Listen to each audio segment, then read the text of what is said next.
Eu vou pegar nesta ideia que o José Magalhães deixou agora e sabendo que o Miguel Poeres Maduro, até nas suas funções governativas, esteve sempre relacionado com a questão da comunicação social e é um tema que lhe é caro, para lhe perguntar uma coisa que pode parecer absurda, mas se esta mesma situação de que o José Magalhães falava, da falta de informação sobre as questões europeias que sentimos em Portugal, se existe também no Reino Unido e que, se nomeadamente, foi isso que levou, que terá levado à votação do referendo do Brexit. Poderia fazer um paralelo? Sim, a questão há duas questões diferentes. A primeira é a pouca atenção que os debates sobre as decisões políticas e as opções legislativas que são tomadas no âmbito da União Europeia têm a nível nacional. O José Magalhães dava um exemplo de um debate que até teve repercussão no nosso espaço público, o relativo aos direitos de autor, o famoso artigo 13º, agora artigo 17º, saber em que medida é que as plataformas digitais têm ou não de pagar pelos conteúdos que usam, produzidos por terceiros, criados por terceiros, e as dificuldades que isso pode ou não colocar ao funcionamento tradicional da internet. Era basicamente esse o equilíbrio e a dificuldade que estava em causa, e também podemos tocar nessa questão, se quiserem, mas esse é um exemplo de um debate que até teve alguma repercussão pública, embora realmente muito controlado por o que cada um dos dois lados dizia, sem os mídia fazerem aquilo que eu acho que é normalmente a sua função principal, que é o que eu chamo de serem editores da democracia, editores do nosso espaço público, e portanto serem um bocadinho árbitros também. Isso é complicado, isso é difícil, implica apresentar os dois pontos de vista, mas também distinguir aquilo que é factual daquilo que é opinativo de cada um dos dois pontos de vista. Eu diria que é verdade aquilo que o José Magalhães disse, mas se calhar também não é um problema único da discussão das questões de opção política a nível europeia. Também acontece com os debates políticos nacionais, independentemente de onde quer que nos situemos ideologicamente a respeito desses debates. Eu diria que o problema europeu é mais, em primeiro lugar, essa circunstância de raramente se discutir as questões europeias. E aquilo que o José Magalhães dizia muito bem, que é, nós vemos, infelizmente já estamos a ver no âmbito deste debate eleitoral para o Parlamento Europeu, que ele é mais sobre questões de política interna do que sobre questões de política europeia. Aliás, quando se toca nas questões de política europeia, quase sempre para efeitos de política interna. Por exemplo, sobre a execução dos fundos, é sobretudo isso que acaba por, ou o volume de pacotes de financeiro que Portugal vai ter. Portanto, são questões, quando tem uma dimensão nacional imediata, que se discute. E, portanto, esse é o primeiro problema.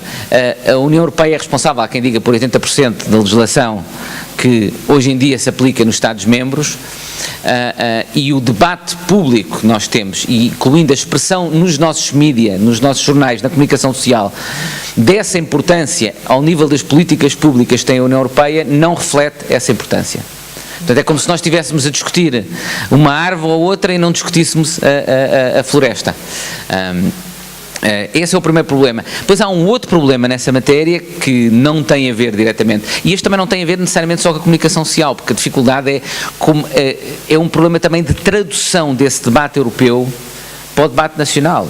Da mesma forma que há um problema de tradução, eu costumo dizer, uma das minhas maiores frustrações quando estive no governo é que eu achei que muitas vezes as questões mais importantes que eu decidi, bem ou mal mais importantes que eu decidi, não ganhavam relevância. Eu só conseguia ganhar relevância num tema se eu viesse e anunciasse qualquer coisa.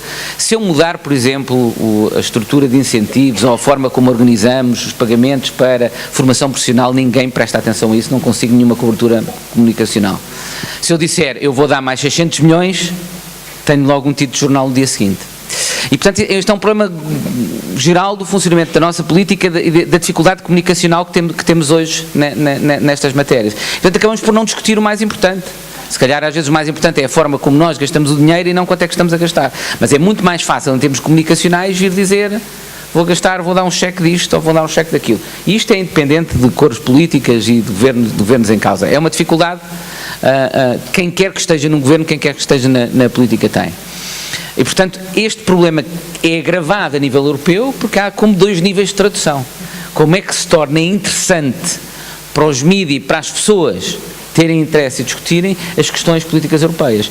O do artigo da Diretiva dos Direitos de Autor na Sociedade Digital tornou-se porque os próprios bloggers, o próprio mundo da internet se mobilizou. Portanto, foram eles que tornaram aquilo interessante porque lhes dizia diretamente respeito. Como é que nós conseguimos fazer isso para mais temas? É uma dificuldade muito grande, e não é uma dificuldade só europeia, mas que se agrava a nível europeu, porque, digamos, essa distância e a existência de 2 níveis de tradução torna isso mais difícil. Depois há um outro problema, que é muito comum no Reino Unido, que é aquilo que eu chamo a assimetria entre a política e as políticas europeias e a política nacional, leva a que facilmente se instrumentalize as questões europeias para fins de política interna doméstica.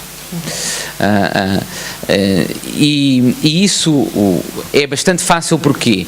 Porque isso é um problema mais que da política europeia, da política nacional. Eu acho que o grande problema democrático que nós temos hoje em dia, político que nós temos hoje em dia, é que nós vivemos numa sociedade interdependente,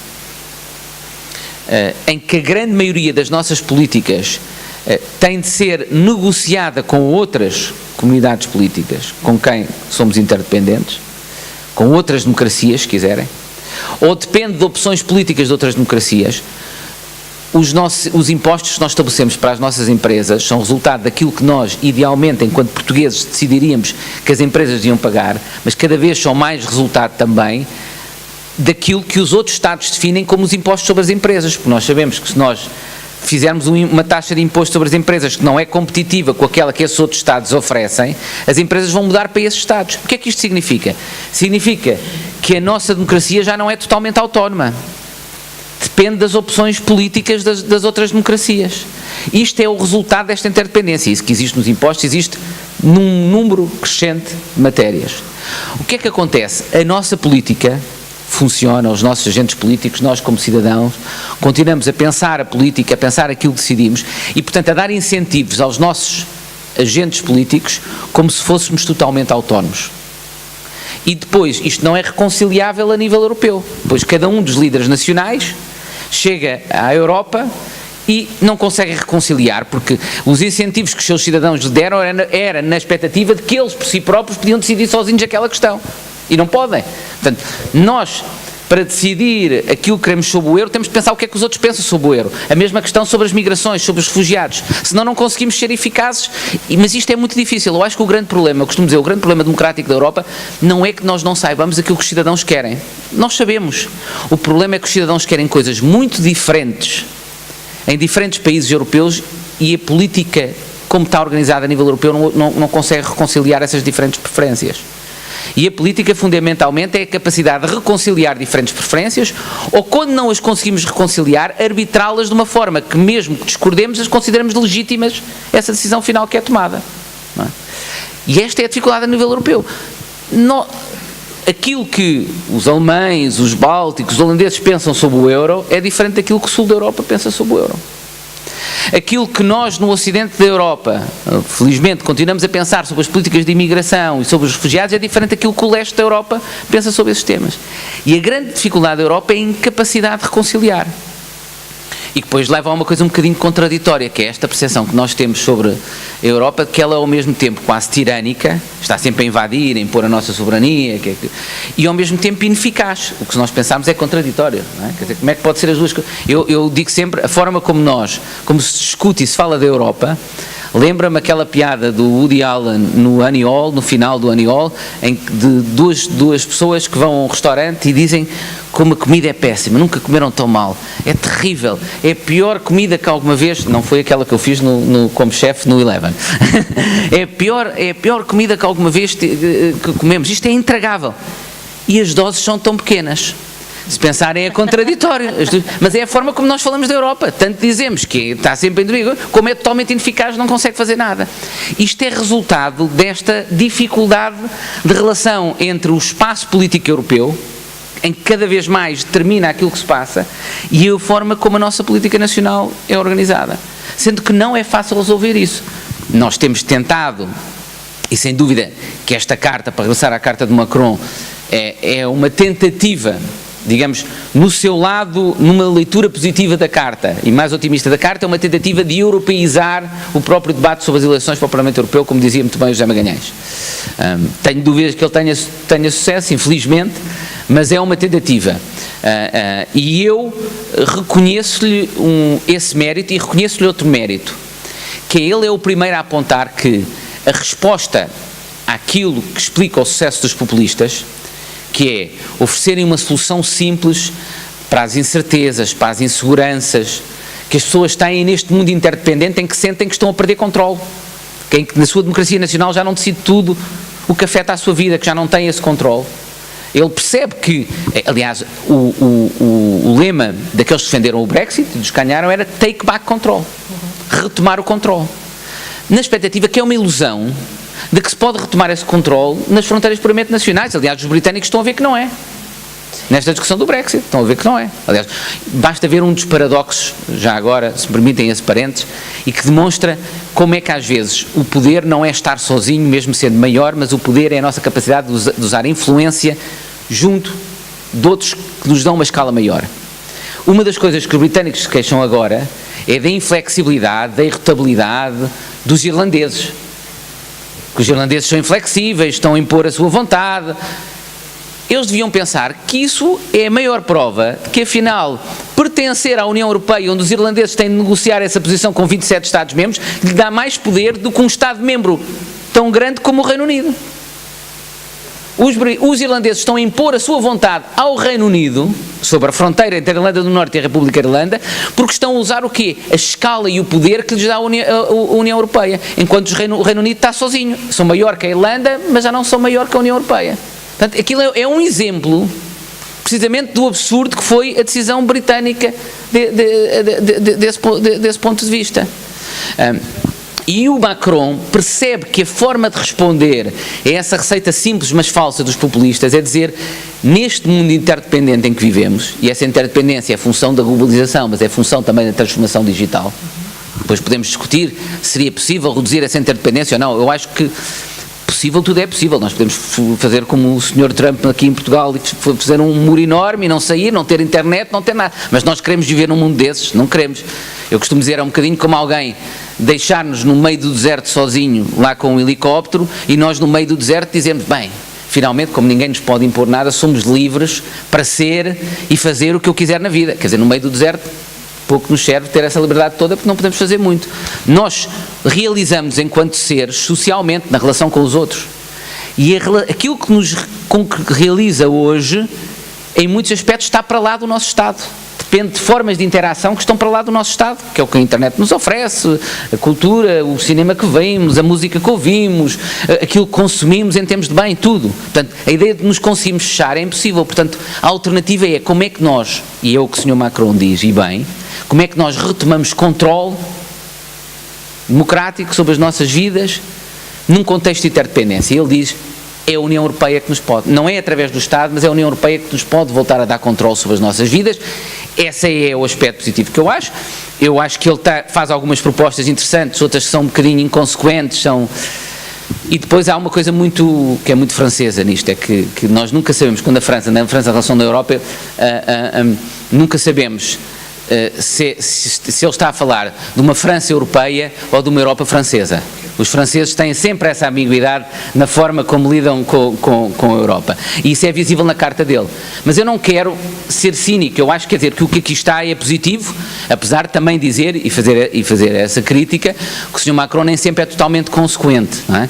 Ele é muito positivo em algumas coisas, mas se nós formos a ver a política de imigração que, pela calada, a França tem tido, e o comportamento em relação aos refugiados, não é nada de ter particular orgulho, do meu ponto de vista. Quer dizer, acho que nós em Portugal, por acaso é das matérias, é uma das coisas que nós devíamos pensar, há duas políticas públicas, vou fazer outro parênteses, duas políticas públicas, depois calmo, por exemplo, há duas políticas públicas que nós temos razão de ter orgulho e que são exemplos internacionais. Uma é a política de imigração e outra é a política das drogas. E há um aspecto interessante que nós devíamos pensar e refletir enquanto país. Porque é que é assim? Curiosamente, são duas políticas públicas em que nós conseguimos não ter grandes clivagens políticas. E, portanto, tivemos estabilidade das políticas públicas, apostámos na competência dos técnicos nessa área, demos de margem para evoluções políticas. Isso não quer dizer que não haja margem para alternâncias políticas, para mudanças, mas é um exemplo interessante nós pensarmos porque é que essas duas políticas são logo dois exemplos e que têm esse aspecto em comum. Portanto, essa é uma das áreas que, do meu ponto de vista, é importante. Só um último ponto. Eu acho que há um aspecto estratégico, também de oportunidade política, que explica porque é que o Sr. Macron faz esta carta. Que é uma leitura um bocadinho mais cínica, se quiserem, da carta. Ele também a faz por razões de política interna. Não é?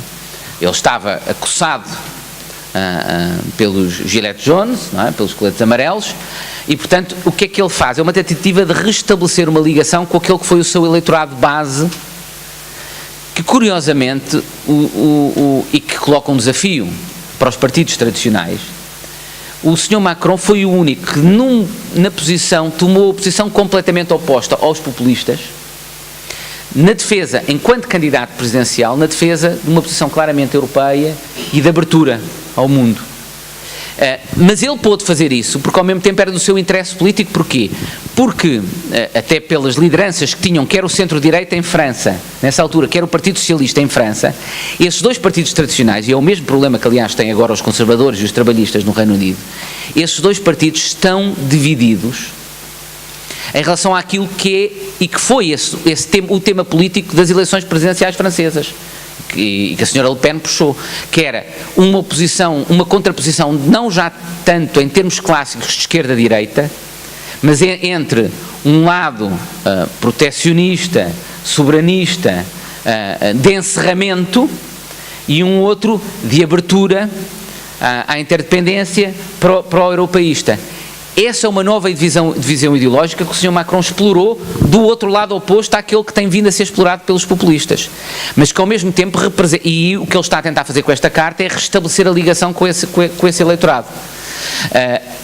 Já agora, isto apresenta um desafio muito grande para os partidos tradicionais, entre os quais aqueles a que eu e o José Magalhães pertencemos, que é a dificuldade dos partidos tradicionais lidarem com isso, atendendo a que muitas vezes o seu eleitorado tradicional está dividido sobre esses temas. E essa tem sido uma dificuldade. Ela tem sido menos visível até agora em Portugal, mas noutros países europeus ela tem sido muito visível.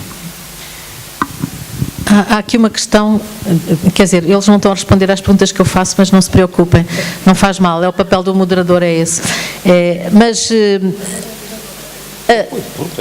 Protestas. Eu comecei por responder à questão da comunicação. Sim, está bem. Não, mas o que eu queria, um bocadinho, e foi lá a questão, evidentemente, eu estou a brincar também.